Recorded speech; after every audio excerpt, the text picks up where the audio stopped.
guys, what's going on? This is Benji from Nerf Herder Customs. I have something super cool that came in today, and I have been messing with it. This is the prototype for the Courkrus. So this is my design that I came up with for the character Coran Horn in the book I, Jedi.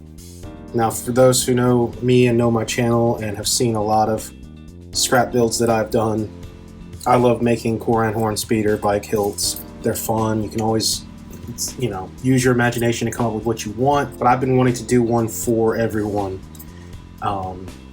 So, seeing them out in the world is just a really cool moment for me in this hobby. But this one, the design that I went with was more of I wanted to get close as I could to the book cover. So, and sorry if y'all hear my 3D printer in the background. I'm always printing chassis. But I got this plaque made at Plaques for Props. You can kind of see it on there, But Jawa's Junkyard is producing the run. Leon is an awesome dude. And he and I are doing the Courkrus. So the name is from the planet he builds this saber on in the book. There's planet Courkrus. I just thought that was kind of cool, especially with Jeremy's saber for his with SP sabers. His Star Killer is Raxus. So I was like, man, do you mind if I kind of copy it? Kind of like a brothers type thing. So his is Raxus, the planet, and then this one is Courkrus. So this thing is heavy, man. This thing is a beast. It is full steel, which is what Leon wanted to do it in. And I was like, yeah, man, whatever you want to go with. I mean, he's the production mind in this. I just did the design. So again, like I said, it's like the book. So it's, there's not much to go from the cover of it. Him just holding it up. That's about all you see. So I took some cues, and I really wanted to get a few things added on that I usually do. So the overall shape of everything is, again, like the speeder bike handle on the book cover, which is what I was aiming for. So but what I did do was the control box. I wanted kind of a bigger control box on the side right here. So if you were holding it right here, you got activation and auxiliary. And then I really wanted an external kill switch. I've been putting them on my speeder bike hilts for a while now, or my Profi build sabers, mainly because I don't want to open it up, the body, flip a kill switch, do all that stuff. Plus it seems just, it's just the most convenient is to have it right out here. So you have an external kill switch. This prototype, some things will change slightly, not everything. The height on this might come up. These switches are going to be clear because you have the stock lit PCB micro tactiles underneath these guys. But these are just plastic inserts for now. But they will be clear. And then, yeah, you will have red, green, or however you want to do them. And then you have your D-ring here, which Tim from Tearfall and Orbital always like, yo, design me one of these. So he's got touches on this too.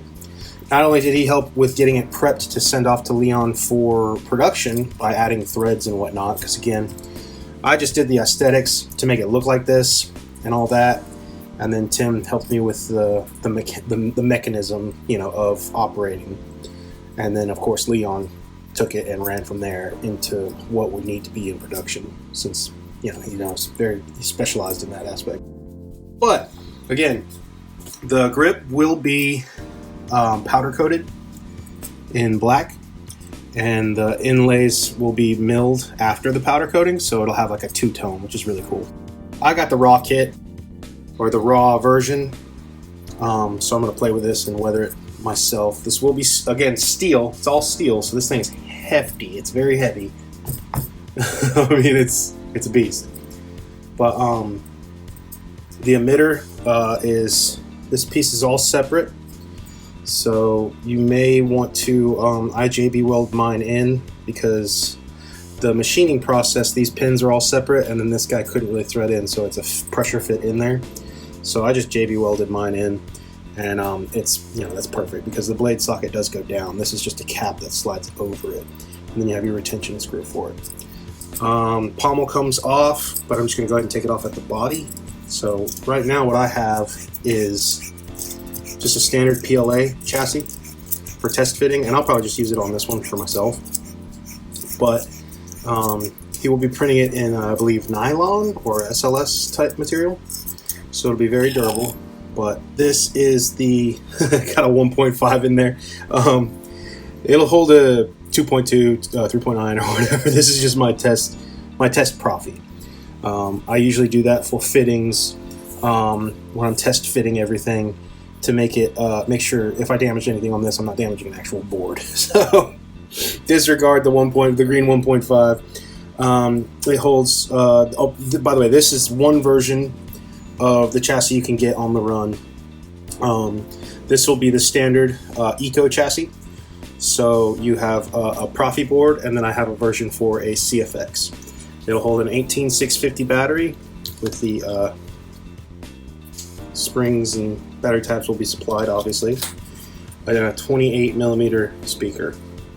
And then this guy right here, I don't know how well y'all can see in there. This is something I like to do with these chassis all the time, is if I can, there is a strip with diffusion and also some Hasegawa micro mesh. That's just something I really enjoy doing. So basically I have one of these guys, right?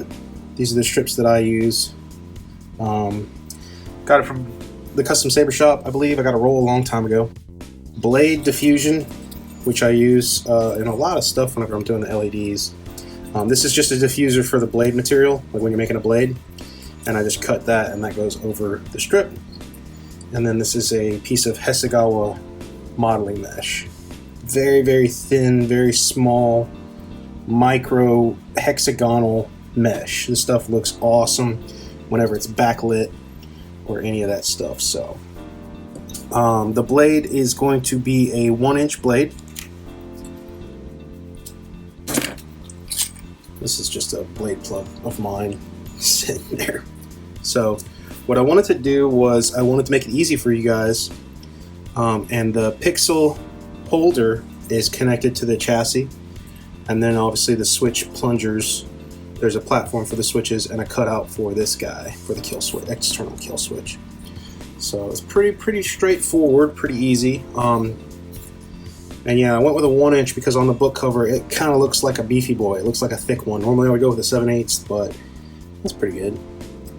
But yeah, it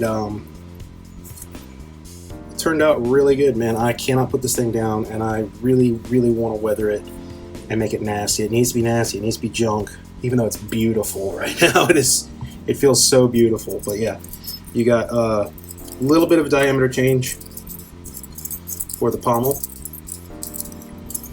So you have 28mm will fit right in there. Now, one of these directions threads a specific way. I've realized that if you were to switch them, your straight line will be crooked. The line that goes down to just something that I would notice. I don't know. Some people are sticklers for that. Some people wouldn't even care. But I really enjoy when stuff lines up.